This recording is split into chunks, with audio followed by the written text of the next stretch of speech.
중단원 세 번째, 고려의 대몽항쟁과 관원 좌주와 노력, 여기를 보도록 하겠습니다. 교과서 109페이지, 삼별초의 항쟁. 삼별초는 뭐였어? 삼별초가 뭐야? 최씨.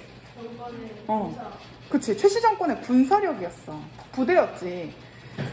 근데 이 사람들이 항쟁을 한다고 하네. 왜 항쟁을 하는 걸까? 이야기를 해보도록 합시다.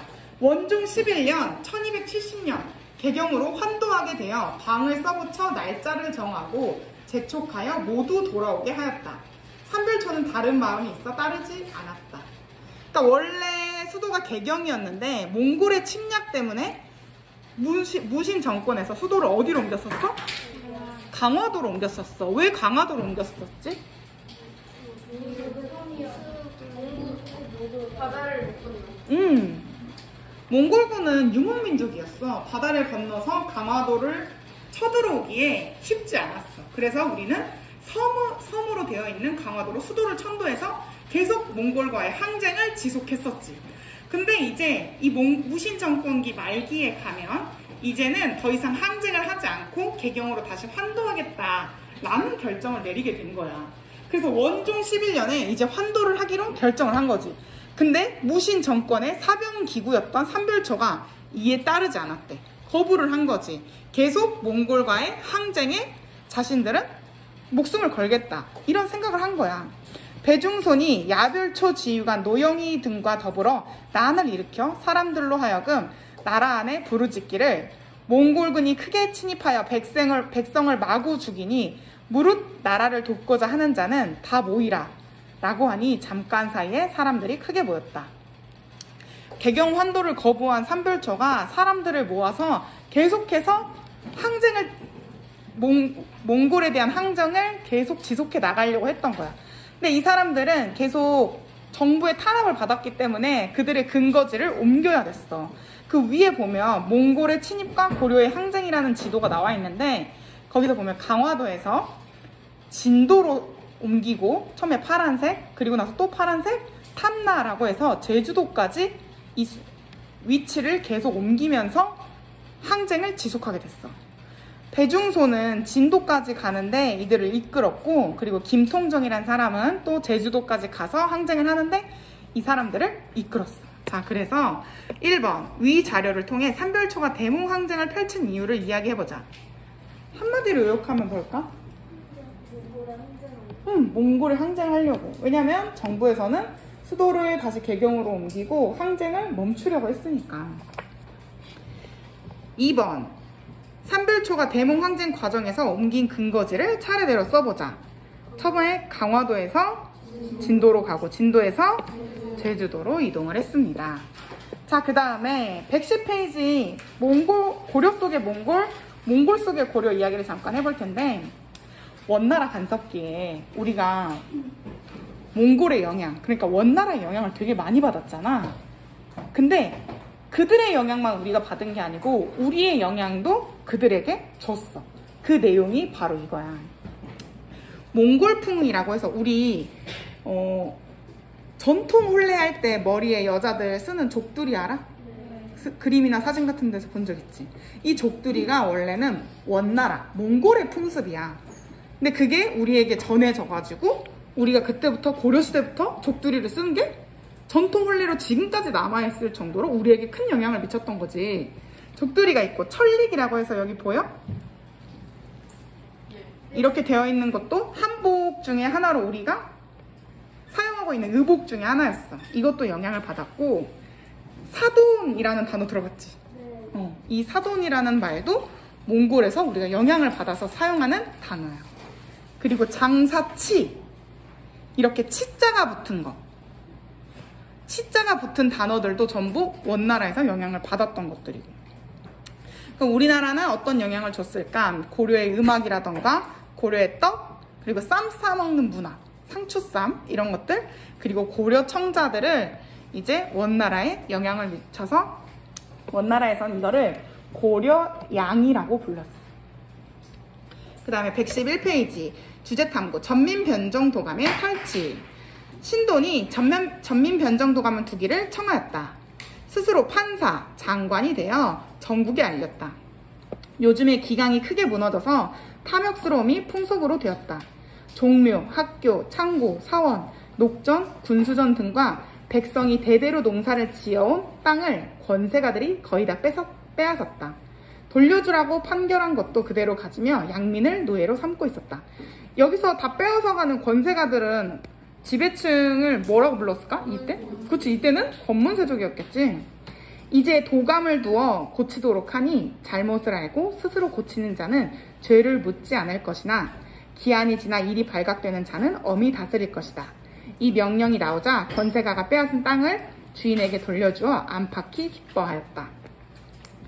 전민변종 도감에서 했던 일도 불법으로 노비가 된 사람들, 이런 사람들을 다시 양민으로 돌려주고, 그리고 이 권세가들이 불법으로 빼앗은 토지를 다시 일반 사람들에게 돌려주는 역할을 한 게 전민변종 도감이었어. 네, 이 고려사를 보다 보면 도감이라는 말이 붙은 정치 기구가 많이 나오는데, 이 도감이라는 이름이 붙은 기구들은 다 임시관청이었어. 한마디로 상설적으로 항상 있는 기구가 아니고 그때 임시적으로 만들었던 기구인데, 이 전민변종 도감이 신돈이 활약했을 때 왕이 누구였어? 공민왕이었어. 공민왕 때 이 기구를 임시로 설치해서 일반 백성들을, 양민들을 빼앗긴 토지를 돌려주고 노비들을 다시 일반 양민으로 돌려주기 위해서 노력했던 모습이야. 위 자료에 밑줄 친 내용과 같은 폐단을 불러온 당시 지배층은 권문세족. 그리고 공민왕이 위와 같은 이런 개혁을 했던 목적이 뭘까? 그치. 한마디로 말하면 왕권 강화일 거야. 당시에 권문세족들이 영향력을 많이 미치니까 왕권은 당연히 약해졌고 권문세족의 영향력은 강해졌어. 그리고 백성들이 사라지고 노비로 바뀌고 토지가 없으니까 사람들이 농사를 지어서 세금을 낼 수 없었겠지. 재정도 궁핍해졌어. 나라가 점점 다 살기 어려워진 거야. 그래서 왕권 강화와 민생 안정을 위해서 이런 정책을 실시하게 된 거지. 공민왕의 정책의 그 위에 보면 많이 나와 있어. 정동 행성을 축소하고, 정동 행성은 무슨 기구였지? 맞아. 원나라에서 일본을 쳐들어가기 위해서 우리나라에 설치했던 기구였어. 그런데 이 기구가 원나라에서 일본을 쳐들어가는데 사용을 하다가 일본 침입에 성공을 해? 실패를 해? 실패를 하지. 그러고 나서 이 기구가 사라졌어야 되는데 계속 우리나라에 이 기구를 설치해 두고 우리나라를 간섭하는 데 사용을 했던 거야.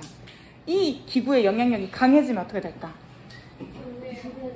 안 되겠지. 원나라의 영향력이 더욱 강해지고 왕권은 약해질 테니까. 그래서 공민왕은 이 기구를 축소시키게 된 거야. 또 쌍성 총관부를 공격해서 천령 이북의 땅을 회복하였다. 천령 이북의 땅, 선생님이 온라인 수업에서도 집어줬지. 위치 기억나지? 이 지역이 원래 고려의 땅이었는데 다시 원나라의 영향으로 조금 빼앗아 갔다가 우리가 다시 수복을 해오는 과정이에요. 그래서 공민왕 때 이 지역을 다시 찾았다는 점.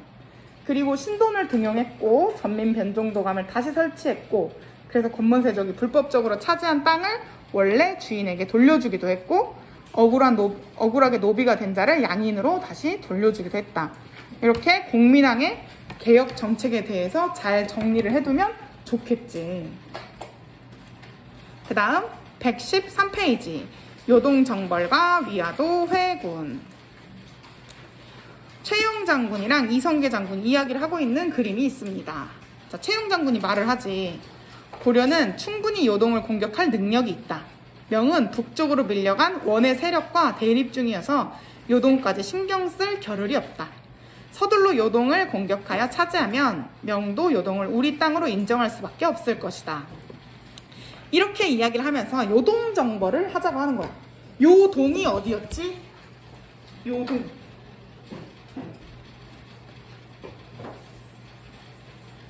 선생님이 그때 동영상에서 한번 설명해 줬을 거야. 여기 보면은 야호허 강이라고 강이 있어. 이 강에 동쪽을 요동이라고 부르고 서쪽을 요서라고 불렀었어. 그 요동 지역, 그 지역을 원래는 우리가 영향력을 행사하고 있었어. 그런데 원나라가 그 지역에 영향력을 행사하고 있었던 거야. 근데 우리가 다시 그 지역을 찾아왔어. 찾아왔는데 명나라가 원나라를 중국에서 원나라가 있고 나서 그 후에 등장하는 나라가 명나라인데 이 원나라가 약해질 때 명나라가 원나라에 가지고 있었던 영향력, 그 영토를 다 차지하려고 하는 거야. 근데 원나라가 한때 요동을 점거했었던 사실이 있지. 그래서 명나라는 요동까지 차지하고 싶었던 거야. 근데 우리가 보기에 그 지역은 원래 우리 지역이었기 때문에 우리가 되찾아와야 한다고 생각을 했던 거야, 최영은. 근데 이 이성계가 말을 하는 거지. 작은 나라가 큰 나라를 공격할 수는 없다. 여름철에 군사를 동원한 것은 옳지 않다. 이 틈을 타서 왜구가 쳐들어올 것이다. 여름철에 활시위가 늘어나고 병사들이 전염병에 걸릴 위험이 높아 요동 정벌하는 것은 불가능하다. 라고 4가지 불가능한 이유를 대면서 요동 정벌을 가기 싫어했어. 근데 결국 어떻게 됐지? 갔어. 가게 됐지. 그러다가 어디서 이성계가 마음을 바꿔? 위화도에서 마음을 바꾸게 되지. 1번, 위와 같은 논쟁이 벌어지게 된 계기가 무엇인지 본문에서 찾아 이야기해보자. 한마디로 요약하면 뭘까? 응? 요동지역 확보. 요동지역을 확보하기 위해서.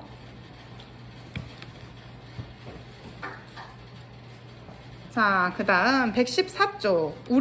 고려 후기의 우수한 기록문화 팔만대장경. 최씨 정권은 거란의 침입을 물리치기 위해 만들었던 대장경이 몽골의 침입으로 불타버리자 부처의 힘으로 몽골의 침략을 물리치려는 염원에서 새로 팔만대장경을 만들었다.